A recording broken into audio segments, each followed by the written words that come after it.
Hello everybody, it's Philly Kuts with another comic book haul for January 28th, 2015. We got the first month of the year comic book hauls completed. I got a nice healthy stack of comics here. Got a little trade at the bottom. I don't know if you can read it, but we'll talk about it later. And a plus one here we're going to talk about as well. Today was a bit nerve-wracking for me in terms of comic books. I didn't think that I was going to be able to have a comic book haul today. I was on my Twitter. I subscribed to Earthworld, which is my local comic book store here in Albany, New York. We had a bit of inclement weather yesterday. The way that the news was trumping it up over the past couple days, you thought it was going to be like Snowmageddon. Here in the Albany area, it didn't turn out to be much at all, okay? I think it was like 4 or 6 inches. I had called out from work yesterday. I told them actually on Monday night that, hey, I wasn't going to come in. I'm going to use a snow day. And it really turns out that I didn't really have to. The weather here just wasn't that bad. I don't know how it was over more east, over in Massachusetts area. I know they were supposed to get a lot. But anyway, this was the tweet that came out while I was at work. I was like, oh no, attacked by the weather wizard yesterday. This week's books will not be available at open this morning. We will keep you posted when they are. And then you can see my tweet at Philly Cuts. And if you want to start following me on Twitter, I plan on posting more comic book stuff on here and comic book pictures. But I was like, any update on the books? And then they answered me very shortly, yes, books are in. So that made me a very happy camper because I had a stressful day at work. And this is my relaxation time. All right, let's get started. Batman number 38. We got part 4 of the Endgame story. Joker's going crazy in this one. It's a great Joker story. It opened up way back in part 1 with a Justice League infected by his Joker toxin. And then the people of Gotham are getting infected. James Gordon thought in the end of the last one that he had killed the Joker. Turns out that that isn't the case. Batman shows up on the scene early in this. And guess who's infected by Joker toxin? Yes, that's James Gordon. And that's all that I'm going to show you here. Jim Gordon, James Gordon. You know what I'm saying. And it gets more into the backstory of the Joker. And Scott Snyder adds a lot more elements to that story. Here's a good picture of the Joker here. As you can see, he does not have his, cut off face. So I'm not even sure where this happens in the timeline. I don't know if this is before or after a death in the family. I'm really uncertain. If somebody knows, let me know. Excuse me. Whew. It always happens when I eat peanuts. Really lodged in my throat now. But where was I? It really touches upon whether or not Joker's immortal. Like, how old is the Joker? Where did the Joker come from? Very, very lengthy writings in this. And it kind of gives a history of, like, immortal peoples in history or throughout history. The mystery of immortality. So really adds a lot to the mythos of Joker. So pretty interesting. And there's also a mini backstory in here too, which didn't seem very significant. Okay, new feature in the Philly Cuts expanding comic book haul universe. I'm going to call it Keep or Sleep. And basically what that means is when I'm coming to a comic, do I decide to keep it or am I going to sleep it? Put it to bed, put it to rest, not buy it anymore. And I'm at that point. I haven't made the decision yet. But I'm at the point with Catwoman, people. I've been buying this now for the last 4 issues. That's another Jay Lee cover, which is great. That's Batman on the top there. Coming down on Selina Kyle, a.k.a. the Catwoman, and her pile of money and guns. And what that symbolizes is that Selina has, taken over you know, the crime families in Gotham City. And it's been an interesting read. This is written by Genevieve Valentine right now.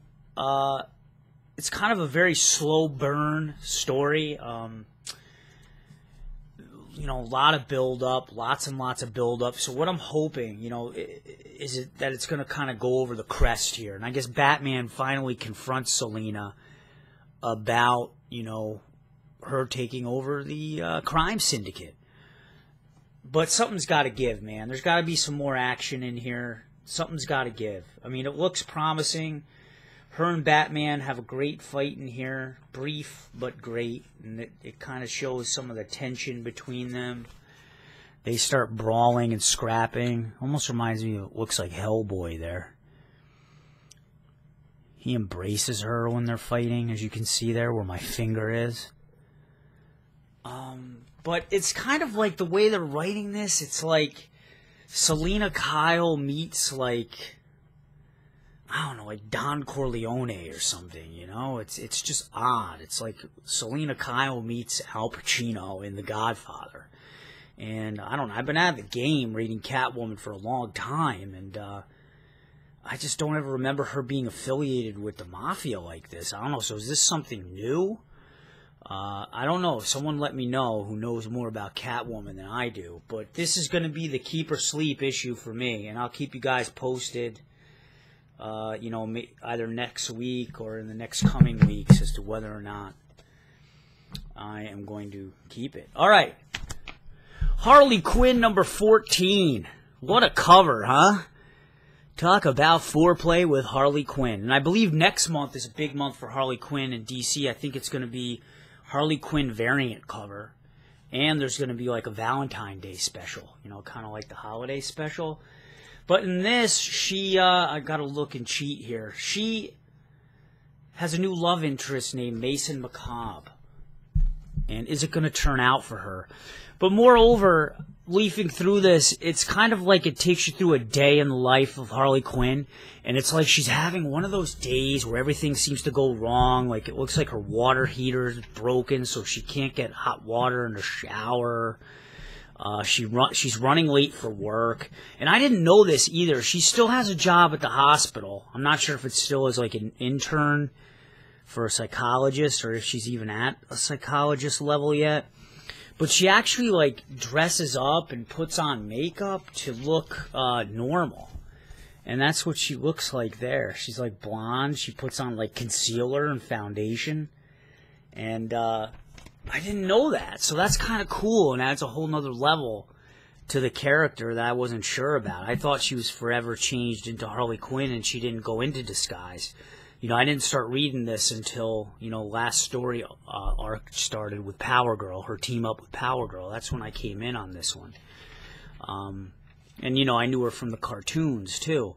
So that was really interesting, and it kind of showcases Harley Quinn's good nature as well. I mean, she still does like real fucked up shit, but then she does stuff like tries to help old ladies and stuff. She sees old ladies getting like accosted by these two guys on a motorcycle. There's a classic Harley Quinn shot there. There's the booty patootie. So it really just adds another dimension to her, and I'm thinking I'm really gonna like this issue. Harley Quinn, baby. Now, Sinestro. This is a definite keeper. I've already decided to put this on my permanent pull list because I love the Green Lantern universe. It's like my new love. This has a new artist. I think it's Brad Walker is the new artist. And in this issue, it's the return of Mongol. Don't know much about Mongol, but he was once a Yellow Lantern, but he was so badass and I guess so unstable and ruthless that he had to get kicked out of even the Yellow Lanterns. And this turns into a big, big fight and brawl between him and Sinestro. And it's like the last half of the issue is him and Sinestro going at it.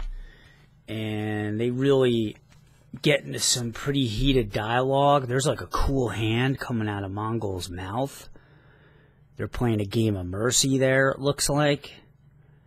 So really, really cool. And I guess Mongol kind of lures Sinestro into his trap by pretending that he is a group of stranded Korgans. That's the race of people that Sinestro is from. And that's like Sinestro's main mission, is that his planet, his home planet, got destroyed by the first Lantern, okay? And completely decimated. But there were some citizens of his planet that made it out, and they're in exile, scattered across the universe. And Sinestro is trying to save them and round them up. He probably wants to rule over them, too, because he's a freaking despot, you know? Alright, we're going to go on to Nightbreed, number 9, okay? Now I have, this is another one that's on the keep or sleep for me, believe it or not. Only because it's just been so disappointing. Basically, the first 8 issues have literally been, like, backstories. And I'm still wondering, like, what the fuck the main story is here. I mean, I leaf through this issue, and you do get a little bit more of a purpose in this story, which I'll get to, but the first 8 issues literally have just been backstory and these, like, mini backstories about the characters. I'm like, do you really need to know about every character's origin before you really even get the story started? I mean, basically, Nightbreed is about these group of, like, monsters, outcasts, and they live in this underground cemetery called Midian. Midian is where the monsters live. You got to see the movie with Clive Barker. It's on Netflix. And this guy, Aaron Boone, discovers that he is both their savior, and at the same time, before he has to save them all, their city, their underground city in Midian, which is actually the name of a cemetery, they live under a cemetery, it gets destroyed. So the first 8 issues, they give you all backstory. At the end of issue 8, they just tell you, oh yeah, by the way, go ahead and watch Nightbreed, the director's cut. The story will continue there. So, like, you know, come on. Cheap freaking tie-in there. Thankfully, like I said, it's on Netflix. So if you want to, check that out. And then this issue picks up right from where that movie left off. So you really got to watch the movie. If you've, you know, have just gotten into Nightbreed, starting to read it from the comic, you got to watch the movie. And then this kind of shows them after the whole, you know, downfall of Midian. The monsters, they got to find a new place to live. And Aaron Boone is back with his girlfriend again, who I don't want to ruin it. If you haven't seen the movie, I don't want to ruin it. So, anyway, something happens in the movie, all right, where Aaron thinks he may have lost his girlfriend forever. I'll just leave it at that. He gets reunited with her. There they are, you know, in the bathtub. He still has bullet holes from when he got shot up by the police. You know, they're whining and dining. He has to decide, you know, is he going to spend most of his time with his girl, or is he eventually going to go back and help the lovely monsters of Midian, who actually have an excuse to party out on the streets because this is actually in New Orleans. So yeah, if you've ever been down to New Orleans in Mardi Gras, I've been down there. You might be able to get away with it during that time, but only during that time. So pretty disappointed. We're at keep and sleep status with that. Which, you know, I'm just upset about it because Nightbreed was such, like, a big movie for me growing up, you know, like when I was in high school and stuff, and I myself felt like an outcast, you know. And this was, you know, freshman, sophomore year, that's really when I felt like that, you know. I was like a little guy, believe it or not, you know. I actually was on the wrestling team. Freshman year, I actually made it to varsity. You want to know what I weighed back then? I was in the 105 weight pound class, so I was like a little twerp, you know. But, I don't know, Nightbreed really spoke to me, you know, because I did feel like an outcast in a lot of ways. And, it was just something that really, you know, touched me and really resonated with me. So I guess it's kind of like almost like I'm a piece of my childhood I'm trying to hold on here and I'm like rooting for, you know. So I don't know. Even though it's keep or sleep status, I'm still going to keep my fingers crossed that's really going to pick up. All right, people. Image. Bitch Planet number 2. Bitch Planet number 2. And is the hype train going to continue for this book? This was probably the most talked about book on the internet last month. We got issue number 2. Main character Cam has been framed for murder. If you don't remember that middle-aged white woman that she murdered near the end of the last issue, she gets proposed a deal basically saying, we'll offer you leniency if you assemble together a group of your women, and we're going to have a visiting group of male prisoners. I believe they're male prisoners. And you guys are going to get into like a competition, like this Death Race 3000 kind of fight to the death competition. And here they are getting ready, exercising. There's Penny Roll. Do it the opposite way. I always do it backwards. Penny Roll's even getting in shape. She starts huffing and puffing. Can't keep up. She can't keep up. And then she starts, if you look even more in the background, she starts brawling with people. Look at her. She starts brawling with the guards. So, I don't know, I'm going to be interested to see where this goes. This is written by, isn't it like Kelly Sue DeConnick? They reveal some interesting things in the back in like the letter section. Basically, they're saying that Bitch Planet is going to be 30 issues comprised of 5 trades. If it doesn't work out, they're already like saying, which I thought was interesting, if it doesn't work out, it may be shorter than that. So I guess if sales suffer, literally, they say if sales suffer and it's no longer feasible to go on with the series, they'll make it shorter. If it continues to be a pretty big hit, they may go on longer. So I thought that was really interesting. Another interesting thing is that they continue with the whole feminist dialogue. You actually get an essay in the back written by Tasha Fierce, who is a black feminist writer born and raised in Los Angeles. That's right from the text there. And it talks about feminism. In a feminist mirror darkly, reflections on cultural misconceptions of feminism. What do you think? What do you think of this kind of stuff being in a comic book? Is it a bit too much? Is it a bit too down in our throats, in our faces? Personally, I don't have a problem with it. I'm going to read the article. I always like to keep an open mind and hear different perspectives and stuff like that, so I'm definitely going to read it. But how do you feel? And it says, bitches be like. So, bitches be like, is this too much to have in a comic book? Do we need this kind of open dialogue? Is this like Anita Sarkeesian in comic book form here? And we all know how much she's reviled, it seems, by the gaming community. Unfairly, I might add. I think a lot of the things she says, she makes some really good points. I hope I don't scare anyone off with that.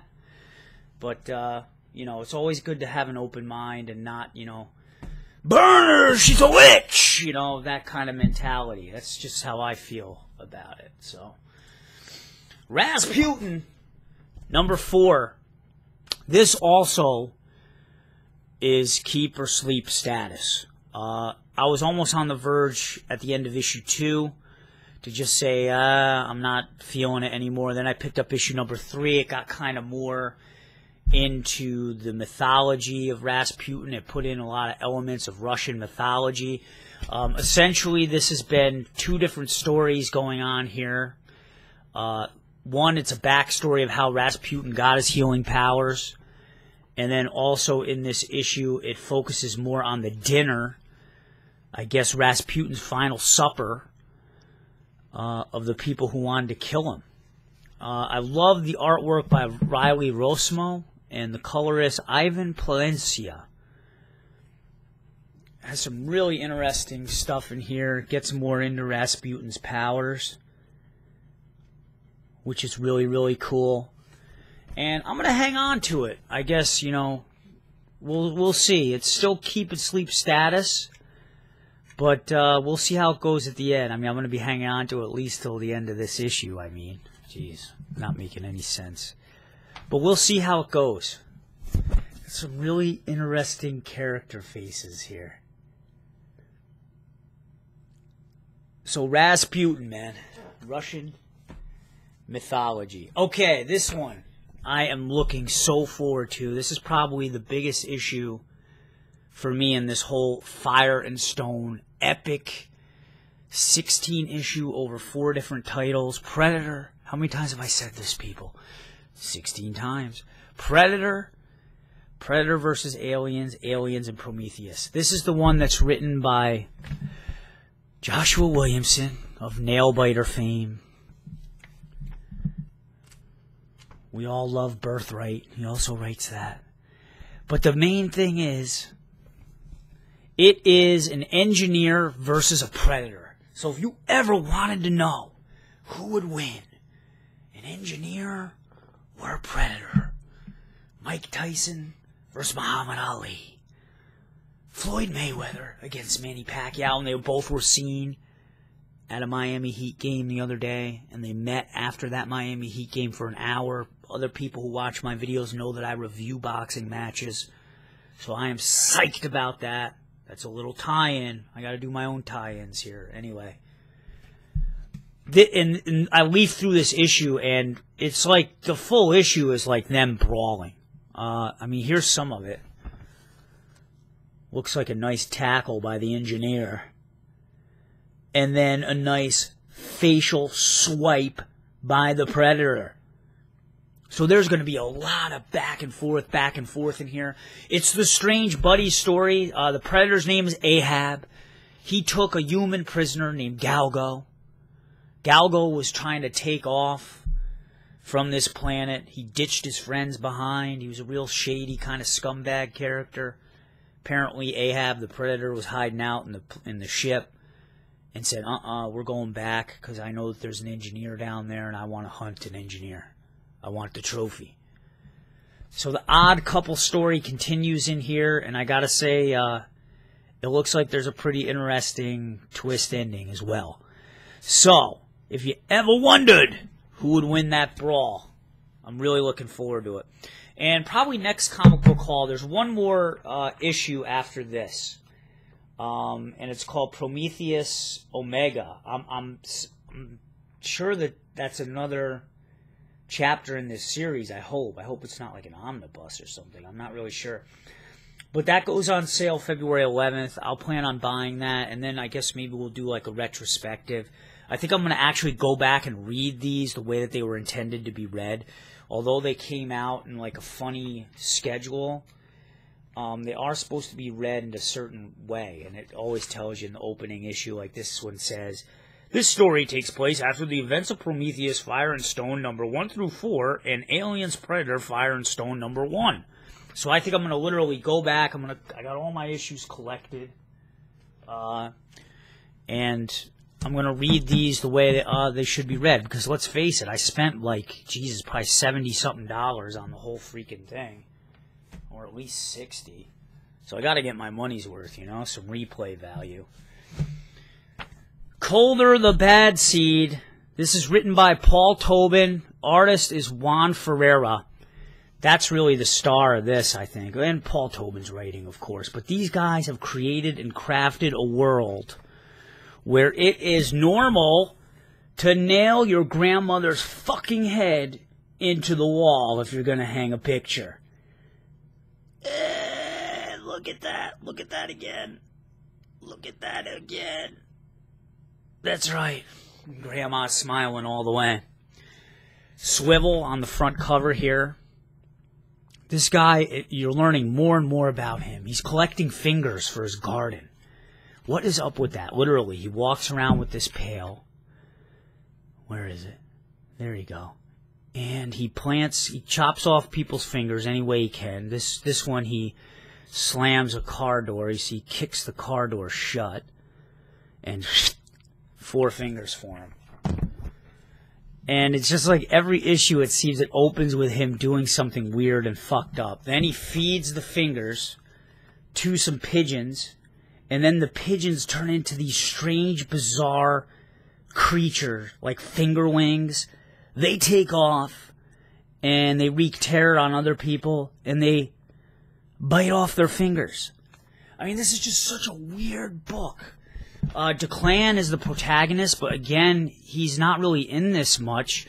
again, it's his girlfriend Reese who's in this story too. And she's trapped in this world. It's called Hunger World. And she's like trying to find her way out. She's trying to find Declan, her boyfriend. And there's all these like weird creatures that she runs into. There's Swivel like wringing a guy like a towel. And there's fingers falling out of him. And it's just such a weird story. And Reese works at like a mental hospital. Declan has, I think, schizophrenia. So it's almost like you're wondering, like, how much of this is real? Is it, like, shared psychosis? There's just so much going on in this book. Here she's talking to a rat, right? And then the rat has a face. And I think it's her, Reese. Yeah, my name, too. So she sees her face and a rat. It's just such a cool book. I'm really enjoying it. Paul Tobin and Juan Ferreira also did the Prometheus segment of Fire and Stone, which is the books I just talked about. Just great artwork in here. Great coloring. The whole mood is great. He starts talking about his garden to her. He meets up with Reese, and he's like, the crops have been bad. And the crops are like these weird beings. You see he's pulling them out of the pots.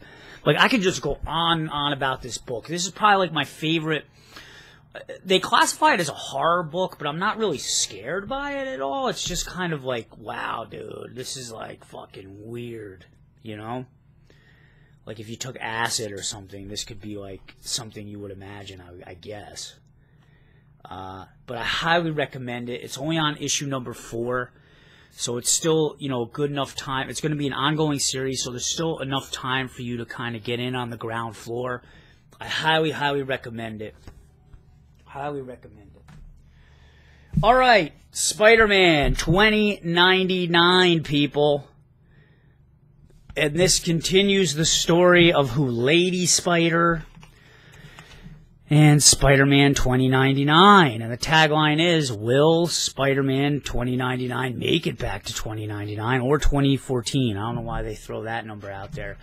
But basically this leaves off, this is the final story, the final tie-in story of the Spider-Verse series. So this is part 3 of 3.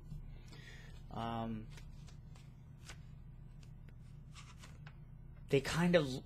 The way it left off last issue is they ended up back in the safe zone, the former safe zone of the spiders. That, you know, the zone where the inheritors couldn't get to. But that doesn't work out, so I guess something happens. They find out they need to construct some kind of weapon to help the other spiders in the Spider-Verse defeat the inheritors. They end up going back to the home world of Lady Spider, and Lady Spider is from the year 1895. So it's kind of cool. They show her world a little bit in here. There's this group of men, enemies, called Sinistry, or 6 Men of Sinistry, and they get into kind of a battle with them. And it's kind of interesting to see Spider-Man 2099 with his technology against the Sinistry. And here's a little bit of that showdown of Sinistry. And there's one guy in here that looks like Dr. Ock. Right there. I don't know what's up with that. I don't know if he's like a long-lost relative. I haven't read it yet. I'm just leafing through these people. And, I don't know. It looks like an entertaining issue. So... And then the final issue of the whole Spider-Verse ends. The next issue is, oh, I forget, Amazing Spider-Man number 15 or something, and that's the end of Spider-Verse. So, whoo! That was huge. Okay, and the final selection of the week, which was Outcast, The Trade by Image. This is written by Robert Kirkman. This was recommended to me by 2 of the viewers, J-Rocks and DN8 Comics. They said, Phil, if you like demonic possession stories, you gotta read Outcast. And I'm going into this cold. I'm just going in on this strictly on the recommendation. I heard that it's so good that they may make a television series out of it. The nice thing is, this is issues 1 through 6, introductory price of $10, just like the first Nail-Biter trade was $10. So I don't know what they're going to go up to in price after that. It'll probably be like 15, maybe $17. So I'm really hoping that if I enjoy this, I'm going to probably start buying the floppies and buying the singles every day and go on to issue number 7, which I'm not sure when that comes out. But I'm a sucker for a good demonic possession story. And it just says, Kyle Barnes has been plagued by demonic possession all his life, and now he needs answers. Unfortunately, what he uncovers along the way could bring about the end of life on Earth as we know it. And kind of reminds me of Dave Stewart, the coloring.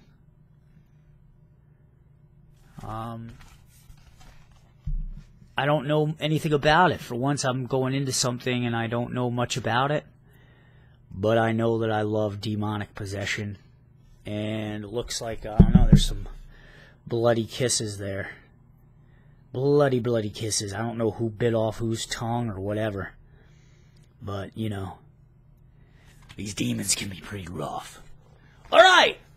A few other things to talk about, and then it's going to be over, people. Let's select a cover of the week. And I think I am going to go with, let's see here. Let us see. Let us see. Let us see. Let us see. I'm going to go with Colder the Bad Seed. I just love it, man. And I strongly recommend this title, and I recommend that you pick it up if you want to be really, really amused and have what the fuck moments. Read Colder the Bad Seed. Do yourself a favor. I'm still waiting for someone to name my comic book haul. And you win Hellraiser: The Road Below. Now remember, I really like horror stuff. That's a good sign. If you can incorporate my name into it, that would be even better. And I'll mail this out to you.